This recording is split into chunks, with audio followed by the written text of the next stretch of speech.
Our job begins where most advisors stop. Saving money is great, but how do you spend it without risk in retirement?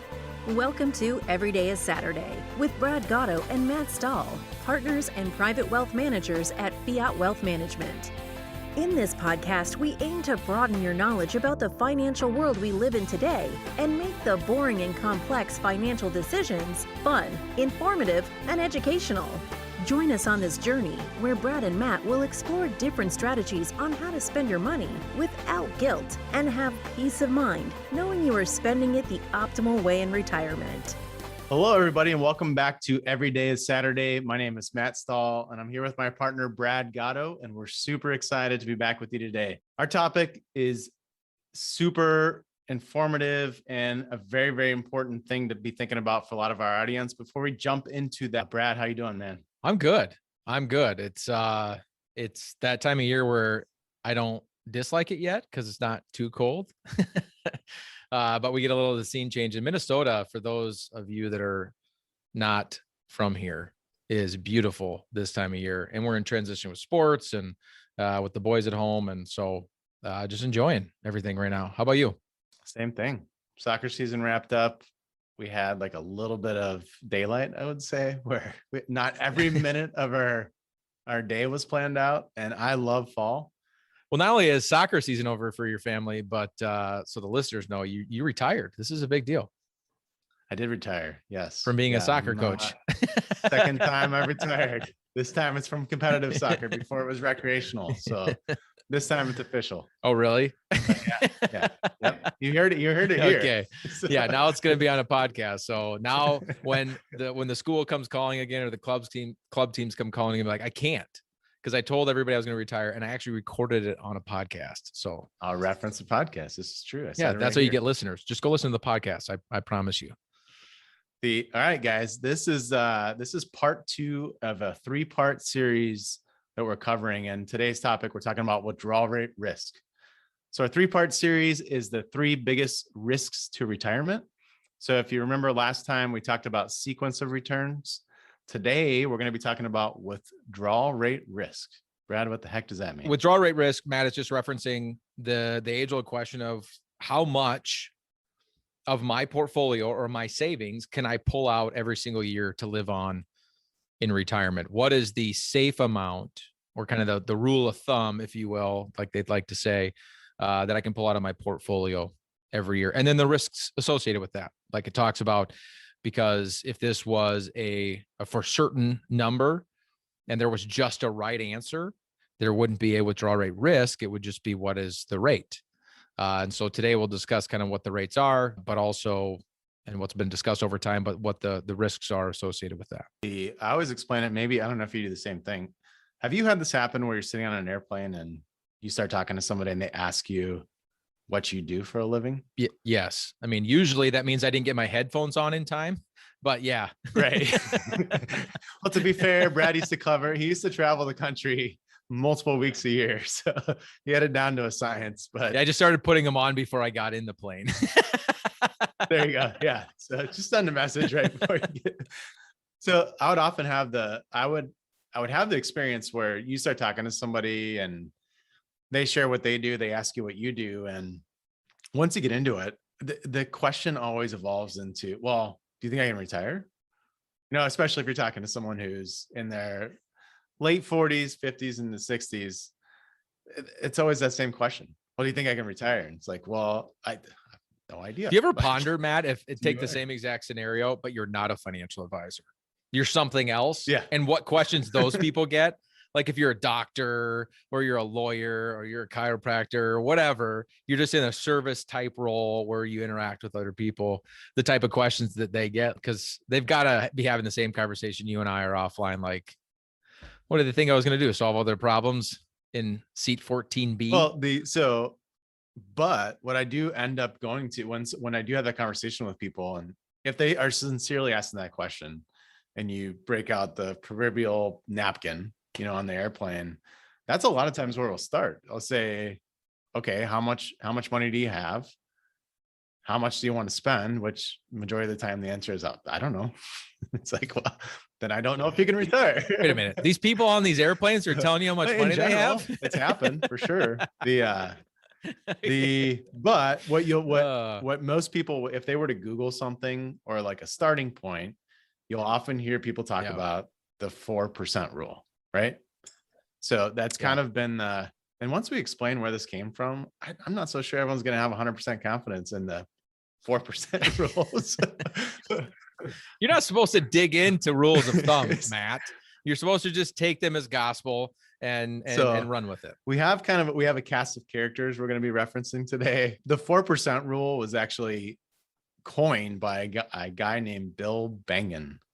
And so he named this Safe Max. So he even came up with a name for it, which is, branded it. Clever. He's a marketing genius, and it's still alive today. But so Bill was a financial advisor, just like you and I. And he decided to throw out the Safe Max rule of 4%.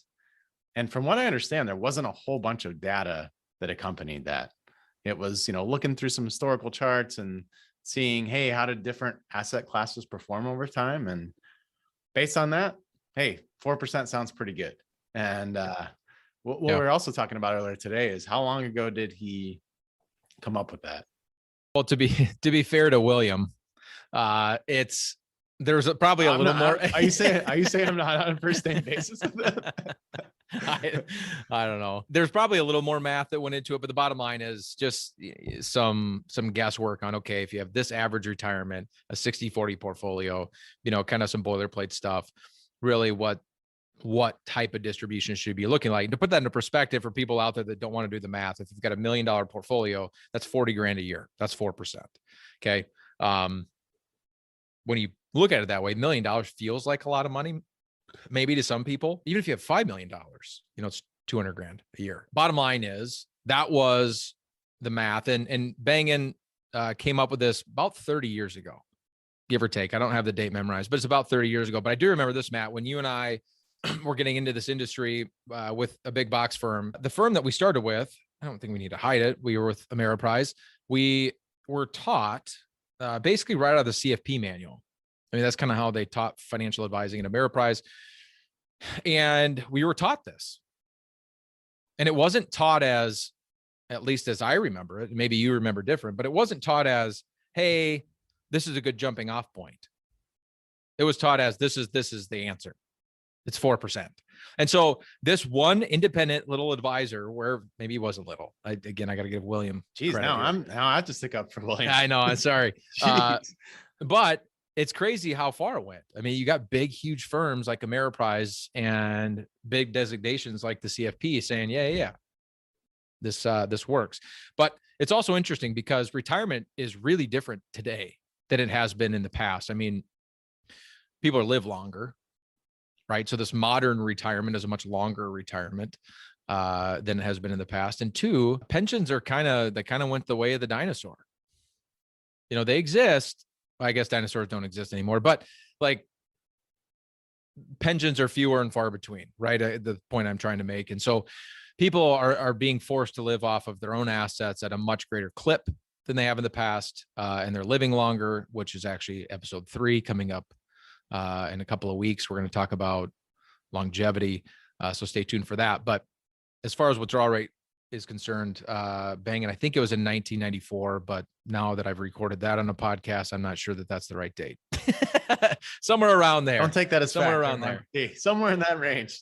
And actually since then, so as I understand it, William Bengen is not a practicing advisor any longer, but I believe has actually come out and he's increased that to the 5% rule. Yeah, notice how I got you calling him William now instead of Bill. Yeah.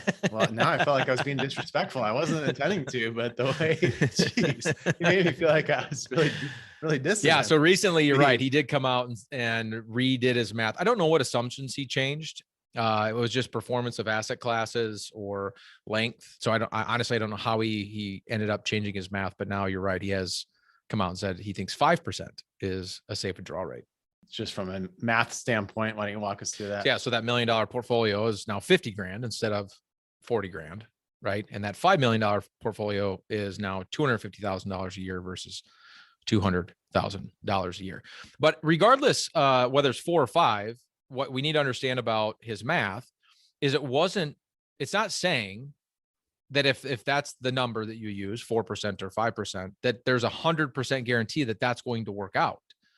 In fact, in his original calculations, and I would assume it's the same for today, it was a 90% confidence rate, which is a really fancy way to say in all the stochastic modeling and different scenarios that he ran, probably 1,000 or 10,000 different simulations. Those tend to be kind of the numbers that people use, that it worked out 90% of the time. 10% of the time, that distribution rate resulted in failure, i.e., in his hypothetical scenarios, these people ran out of money. So it's important for people to know that even if they still subscribe to the math that William has used, right or wrong, we're not necessarily disagreeing with him, but just understand there's still a 10% chance you're going to run out of money based on his assumptions. So that is a rule that a lot of people are familiar with. Which you pick up if you jump on Google, you pick up a newspaper, you're going to see the 4% rule in a lot of places. So it's pretty widespread. But we have another character that's on the other end of the spectrum as far as what that number is, and what's that fellow's name? Wade Pfau. Wade Pfau. And I'm gonna do my best not to disrespect Wade because so Wade, he's a numbers guy. Wade is a numbers Wade's guy, a numbers and guy. His credentials. So he's a program director at the American College of Financial Services, and he's a professor of retirement income. So he's in the weeds. Like he is, really into the numbers, really into the historical figures. And the Wade has come up. He's a name that if you're in our industry, Matt, he's a name that right?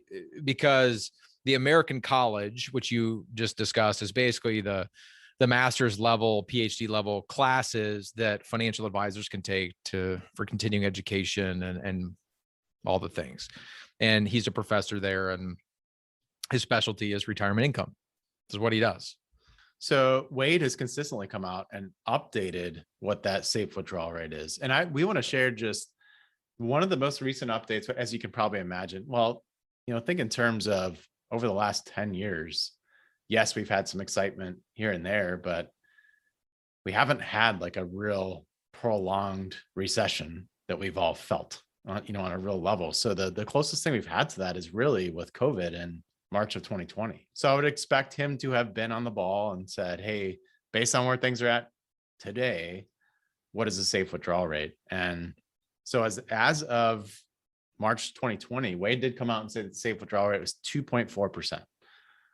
And now just in perspective to think about this, William Bengen is saying, hey, if you have $1 million, you can pull out $50,000 a year. And Wade over here is saying $24,000 a year. That's a huge difference when you think of it in those terms. Like, just from the standpoint of monthly spending, that's a huge difference. That's 100% difference. That you really feel. So I like 5 way better. William sounds like way more fun to me. Gosh.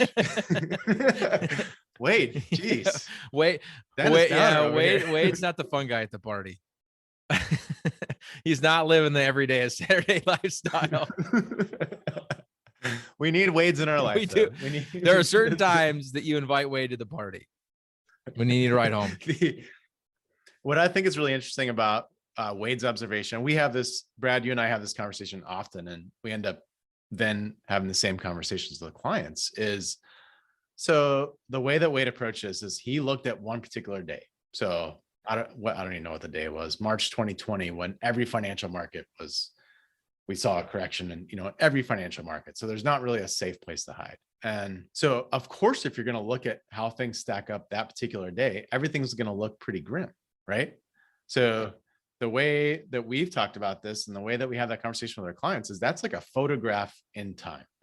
So think of going to watch a full-length movie. Your financial life is a full-length movie. To stop and take a photograph at one point is just a snapshot in that whole long journey. So of course, you can pinpoint certain times where it says, hey, on this particular day, based on where everything is at, it's at 2.4%. What I would have been really curious to see is when we saw everything come back so swiftly, how quickly that had come back. And I don't think that he did publish that, but that would have been a really interesting thing to see was, where was that 2.4 tracking when we did see the financial markets come back very, very swiftly? No, I have followed Pfau in some of his studies and math over the years, obviously being intimately involved in this world. And the lowest I've seen it published in a study, I think it was published in the Wall Street Journal, but don't quote me on that either. But I think it was 1.8%. I've seen it as low as 1.8. The bottom line is the number could be all over the map, depending on how you choose to formulate your Excel spreadsheet and where we're at and what the markets look like and kind of what's going on in the economy around us. That's the unique, and just from a statistics standpoint, just a couple different things that we had chatted about before this was, so when we're talking about, when we look at different things, we're using some generalizations. So we're making some assumptions, but a 60-40 portfolio, which just means 60% stocks, 40% bonds. Normally, and in this particular case, what we mean when we say 60% stocks, it means large cap US stocks. Okay. So that's, big US companies, big established companies. Think Apple, Netflix, Google, Amazon, Facebook. So 40%, that other 40% is intermediate government bonds. So you're cutting out Matt, what is an intermediate government bond? That's a mouthful. It sounds very Wade Pfau-ish. It's very Wade Pfau. That does not sound like our friend William. So the fun guy. What the official definition is from, I believe it's 1 year to 10 years is what's considered intermediate. Government bonds. So government bonds. So keep in mind, we're cutting out a whole swath of corporate bonds and, sure. We have to make assumptions, right? We're going to have a broad conversation like this. You got to start somewhere. Yeah. So, but looking at that, if I was going to really boil this down and keep it super simple, the worst 30-year time frame. So we're going to talk about longevity risk next time, but a retirement of 30 years, the worst 30-year stretch we've seen from 1920 to today was 6.28%. So Matt, what you're saying is that 60-40 portfolio that you just got done describing in a rolling 30-year look based on the last 100 years, the worst it ever performed on average over a 30-year rolling time frame was 6.28%. 6.28%. Yep. Okay. Then how in the world, even if I'm William Bengen and I'm the fun guy, can I only pull 5% from my portfolio? That doesn't seem to make sense. Right. That first blush. Yeah, absolutely. Well, going back to what we talked about last time when we dug into sequence of returns. Yeah. So this is where it gets fascinating. Wait a minute. You're telling me these things tie together? Yeah, I know. Pretty clever, huh? So how those things do tie together is, keep in mind, that's making an assumption that we have a 60-40 portfolio that's just sitting there, right? So again, we're kind of peeling another layer of the onion back. We talked about this earlier, but we have several clients that are super, super intelligent, scientists and engineers and people that I'd put way above us from an intelligence standpoint, that as you start digging into this stuff, they are just fascinated by, how many different layers there are. Because you look at it and on the surface, common sense, you say 6.28%, of course 4% is a safe withdrawal rate. It's like, well, guess what? It didn't just do 6.28% consistently over that whole time. And let's put a big sequencing matters. Yeah, inflation put a matters. Big distribution in there somewhere. You were taking money out, and you were taking money out when the market was down. Taxes. So it's while we do like to simplify things because it helps people understand it, the reality is it's a lot more complicated than we might think on the surface. And as you continue to dig into that, it just becomes more and more complex. So what do you do, right? Like your average Joe or Jane retiree, and you're trying to figure out after listening to a podcast like this, well, do I subscribe to the Wade Pfau way of the world? Do I subscribe to the William Bengen way of the world? Do I do something in between? Where do you start? Great question. So we presented the problem. What's the solution, right? Well, there's a couple different things that we look at to address sequence of returns, to address withdrawal rate risk. You've heard the word diversification. If Brad didn't know the word diversification, he all should just hit pause and exit right now. But if you're listening to a podcast related to financial planning, you've heard that term before. So diversification, make sure that you have different asset classes that are going to behave differently, so you don't ride the boat all the way down and one can balance out another. So the thing is, when we say that word, what most people go to is investment diversification, which I just did the same thing. So it's, well, I want to hold some large US companies. I want to hold some small companies. I want some bonds because they supposedly behave differently than stocks. That's the investment. Although the last 2 times the market's gone down, that's not been true, but in theory, typically, right? Yeah. So we have investment diversification, which is where most people go first. But as you know, the almost more important thing is time diversification and tax diversification. So I sit down with somebody that has $2 million and they say they want to spend, $30,000 a year. In reality, it is faulty thinking to look at this $2 million chunk of money and assume that that's all going to be invested the exact same way. So as you know, where we start is going to be time diversification. It's, hey, when are we going to spend this money? And if we're going to spend this money within the next 2 years, we sure as heck aren't going to take a bunch of risk with it, right? Which starts to spill into the investment side. So it's thinking about the nest egg and silos of when we're going to spend that. And if we invest the money that we're going to spend in the next 3 years, the same as we do in the 30 years plus, we're not doing our job properly, nor are we helping the clients at all. If you look at those 2 different silos, they are going to look much, much different. So that's one way that we address withdrawal rate risk, sequence of returns risk, is to just smooth that out, right? Yeah. And it's important to note, Matt, in a practical matter, everybody's buckets relative to what they need now, what they need soon, and what they need kind of down the road or later are very, very different. We got families that we work with that their now bucket of money is really big because at their retirement, maybe they retired early, they have no Social Security yet, no pension, no nothing. And so that entire paycheck is on them. Or we have clients too that in retirement are transitioning homes, all these things. And so they've got kind of these one-off expenditures, kind of a lot going on right away, big life changes. And so that now bucket's really big. We've got other clients that at retirement, the second they retire, that Social Security check is on, they've got a pension, whatever. And so their now bucket's really small. It just doesn't need to be very big because from a cash flow perspective, there's really not a lot coming out today.